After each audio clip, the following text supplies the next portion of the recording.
राजेंद्र सिंह राणा साहब हमारे बीच में नहीं रहे हैं।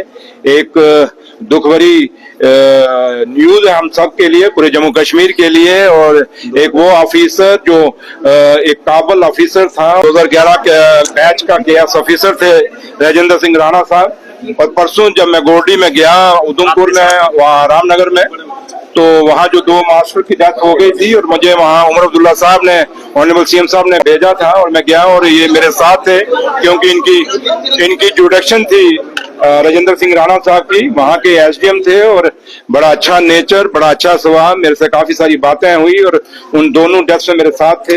लेकिन बैड लक के कल जब वो घर जा रहे थे, उनके वहाँ फंक्शन था, वो घर से कोई 5-6 किलोमीटर पीछे से घर में पहुंच ही गए थे।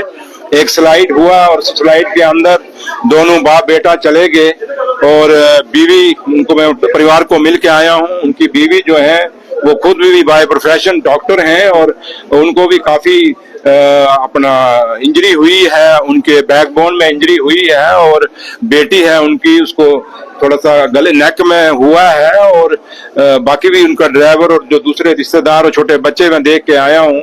ठीक है उनकी कंडीशन, लेकिन बदकिस्मती है कि वो आज हमारा राजेंद्र सिंह राणा साहब हमारे बीच में नहीं रहे हैं। एक दुख भरी न्यूज है हम सब के लिए, पूरे जम्मू कश्मीर के लिए। और एक वो ऑफिसर जो एक काबल ऑफिसर था, और क्योंकि इस ट्रांसफर से पहले वो मेरे माइनिंग डिपार्टमेंट में कठुआ में पोस्टेड थे, वो राजेंद्र सिंह राणा साहब, और बड़ा अच्छा उनका नाम था और एक अच्छा ऑफिसर थे जिनकी डीलिंग थी। और आज इस मुकाम पे मैं अपनी तरफ से और अपनी सरकार की तरफ से और उमर अब्दुल्ला साहब, ऑनरेबल सीएम साहब की तरफ से यही एक शोक व्याप्त कर सकते हैं। और कोई लफ्ज नहीं हमारे पास कि किन लफ्जों के साथ, क्योंकि एक साथी जो परसों मेरे साथ था 2 घंटे, और आज जब मैं आया हूं तो वो आज हमारे साथ नहीं है। बदकिस्मती है, तो कोई लफ्ज नहीं कि मैं किन लफ्जों के साथ उनका अफसोस करूं। एक बहुत बड़ी क्षति है, एक पूरी एडमिनिस्ट्रेशन में भी उनकी कमी हमेशा खलेगी।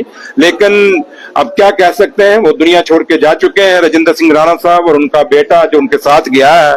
अब यही दुआ करेंगे कि भगवान उनको अपने चरणों में जगह दे और परिवार जो पीछे है इनको इतनी हिम्मत और ताकत दे, उनके पूरे, उनकी बीवी है, चाहे उनकी बच्ची है या बाकी परिवार जो है, इतनी हिम्मत दे कि वो इस सदमा बर्दाश्त कर सके। और हम भी ये दुआ से यही भगवान के दुआ करेंगे कि भगवान इनकी आत्मा को शांति दे, और यही दुआ करेंगे कि भगवान रहम करे और ऐसी खबरें हमें ना मिले तो बहुत अच्छी हैं, क्योंकि कलयुग है और ऐसी ऐसी खबरें रोज आ रही हैं जिससे पूरा दिल दुखता है। और कोई उम्मीद नहीं करता है कि एक आदमी के साथ एक दिन पहले रहो और दूसरे दिन उसके लिए अफसोस के लफ्ज बोलो। ये बोलना बहुत मुश्किल होता है।